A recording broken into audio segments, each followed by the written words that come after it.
Muito bem, agora no bloco 4 nós vamos trabalhar um problema para resolução, para ver se vocês estão compreendendo os blocos anteriores e aplicar isso então à prática, porque de nada adianta você ter uma teoria muito aprofundada, muito conceitual e não saber aplicar isso na prática. O importante não é você conhecer muita doutrina, livro, são fundamentais os livros, com certeza, mas você tem que saber extrair algo deles, ter algo prático, eficiente, senão fica um conhecimento vazio. Olha só, teoria em prática. Então vamos colocar em prática o que nós aprendemos. Vejam só a situação aqui narrada. João, menino criado numa comunidade carente, teve seu pai, que voltava do trabalho de pedreiro, assassinado por policiais que acharam que ele era um perigoso traficante. A sua irmã mais nova tentou matricular-se na escola pública local e não conseguiu vaga. Uma situação, hein? Pai assassinado, irmã não conseguiu estudar. Por fim, um traficante de drogas da comunidade convidou João, já maior de idade, para trabalhar para ele como aviãozinho, vendendo drogas e ganhando por semana o que seu falecido pai recebia por um mês de trabalho. Então ele foi praticamente aliciado, cooptado pelo tráfico de drogas para fins de trabalhar como aviãozinho, leve e traz droga. Após ser pego traficando, que muitas vezes acontece, né? Ele foi processado pelo Ministério Público. E você deve indicar fundamentos que possam diminuir a sua pena, com base no que fora apresentado acima. Então, percebam aqui para mim, olha só, o que nós estamos vendo? Uma criança que foi criada numa comunidade carente, que praticamente teve aí a sua infância lastrada num crime, porque o pai foi assassinado, a irmã não foi matriculada na escola porque não tinha vaga, e por fim foi aliciado para o tráfico de drogas para ganhar o que o pai dele nunca imaginava. Só que é crime. Então perceba que o Estado, o que o Estado está fazendo ali? O Estado está punindo ele por um crime, está processando ele pelo crime de tráfico. Porém, esse mesmo Estado é o Estado que matou, o Estado que não deu escola, o Estado que não deu segurança pública. Então, esse Estado, o Estado que deveria dar os direitos sociais, foi o mesmo Estado que não deu e agora vai processar essa pessoa. Inclusive, matou seu pai, confundindo ele lá com traficante, assassinado por policiais. Achavam que ele era um traficante.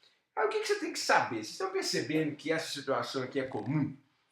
Vocês percebem que isso aqui é comum no Brasil? O Brasil, isso aqui é o retrato do Brasil, isso aqui é a cara do Brasil. Isso aqui é a cara do Brasil. E aí eu te pergunto, tem algo que possa ser feito? Vamos lá.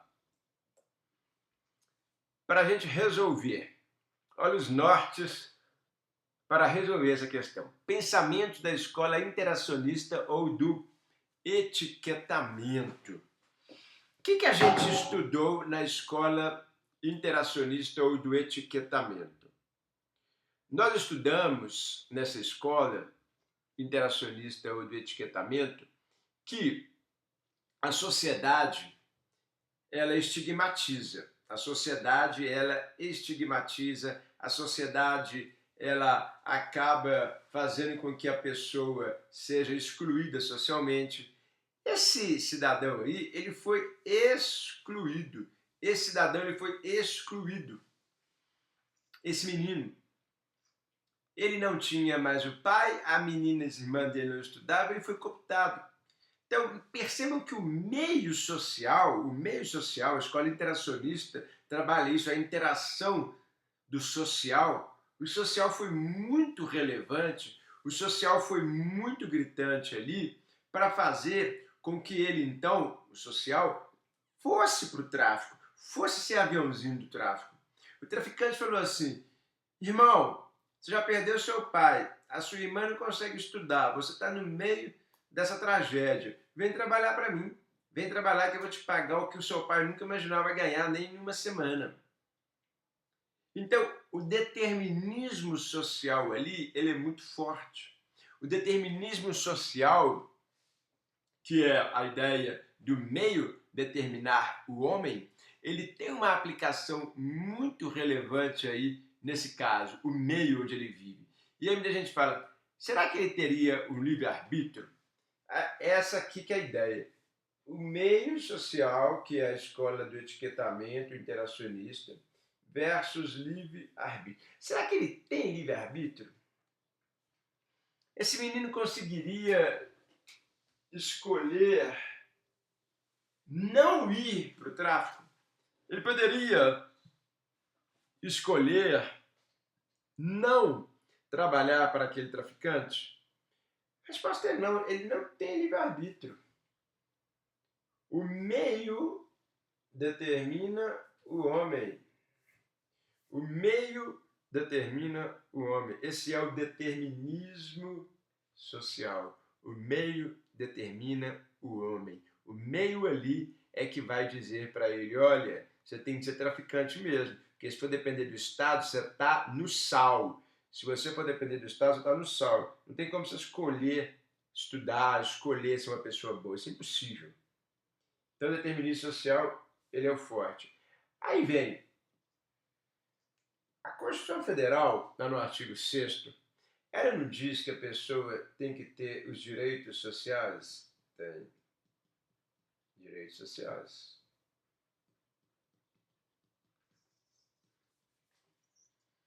Bom, a sociedade, né, ela tem direitos, são os direitos sociais. A sociedade tem o direito, vem aqui comigo, de ter escola, saúde, lazer, saneamento básico. Ou seja, o que acontece ali?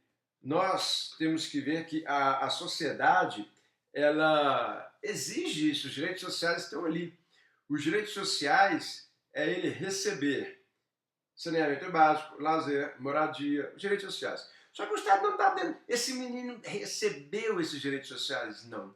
Esse menino ali, ele teve os direitos sociais saciados ali? Não. Esse menino não tem. Mas a Constituição Federal fala que ele deveria ter. Escola não teve, saúde não teve, segurança pública não teve. O Código Penal e a Lei de Drogas, que é essa lei aí, elas têm no artigo 66 e no 33, parágrafo 4º, isso aqui são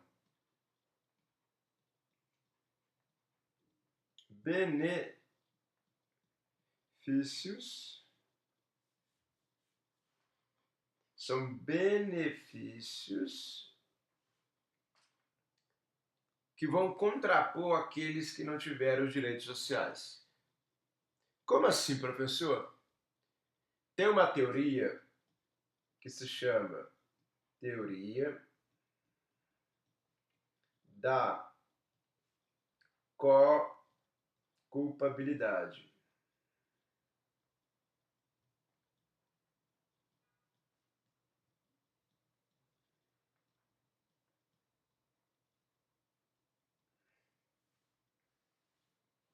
Teoria da co-culpabilidade. A teoria da co-culpabilidade é uma teoria que vem falar o seguinte: nós temos que dividir a culpa do Estado com a culpa desse cidadão. O Estado deveria ter dado direitos sociais e não deu. E agora esse mesmo Estado vai punir pelo tráfico. Mas esse menino não teve livre-arbítrio. Esse menino ele foi determinado pelo meio da escola interacionista do etiquetamento.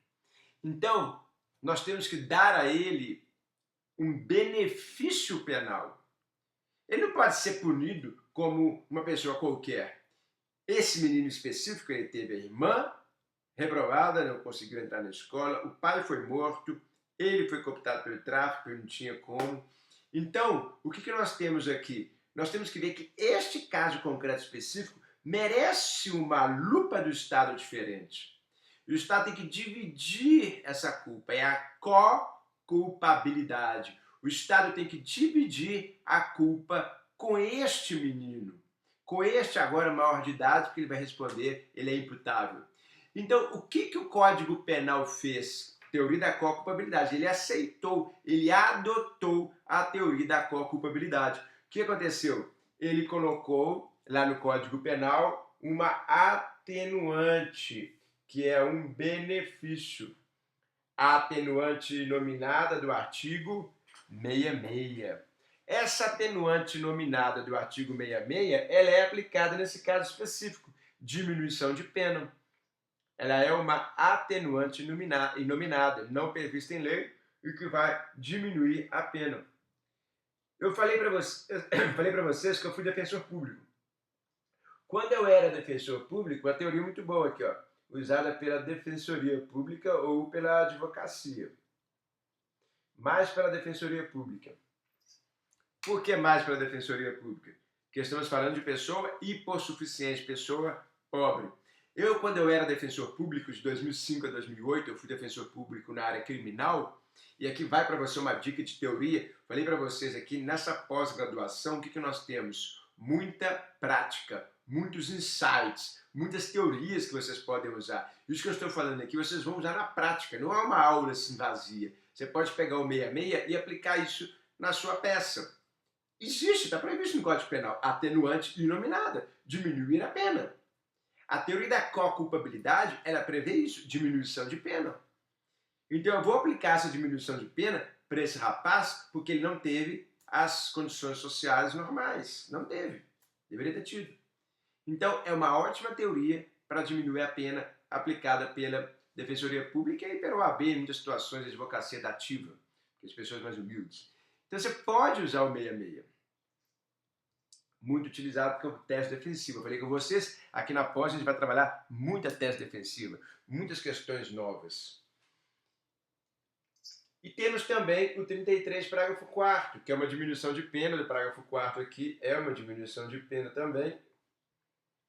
Só que esse 33, parágrafo 4º é específico para quê? Para a lei de drogas.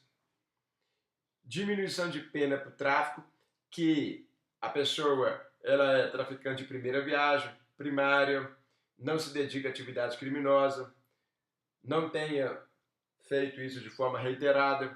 Então é como se fosse o primeiro tráfico dele. Esse menino aí que foi pego agora como aviãozinho, foi o primeiro tráfico dele. Ele foi pego pela primeira vez nessa situação aí de tráfico. E aí então o que acontece? Primeira vez, ele é primário, bons antecedentes, não está inserido em uma organização criminosa. O que vai acontecer? Uma diminuição de pena. Quem que permite isso? Teoria da co-culpabilidade. Então eu posso aplicar a diminuição de pena aqui, professor? Pode, é uma co-culpabilidade. É uma divisão de pena. Então posso.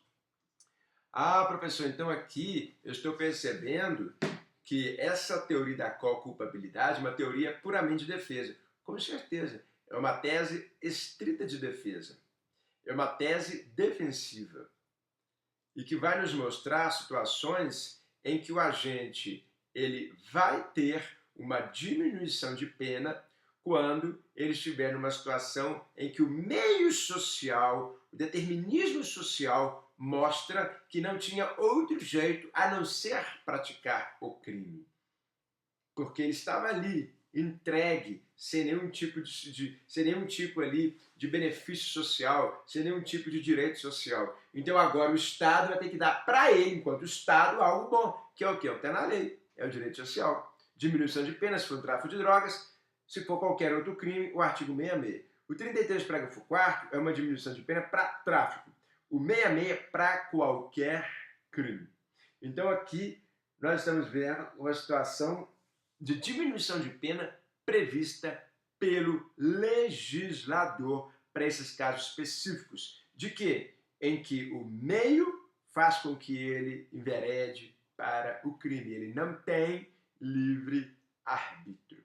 Benefícios penais, teoria da co-culpabilidade. Vou dividir a culpa com ele. O Estado vai aplicar a lei, a sua própria lei, diminuindo a pena dele.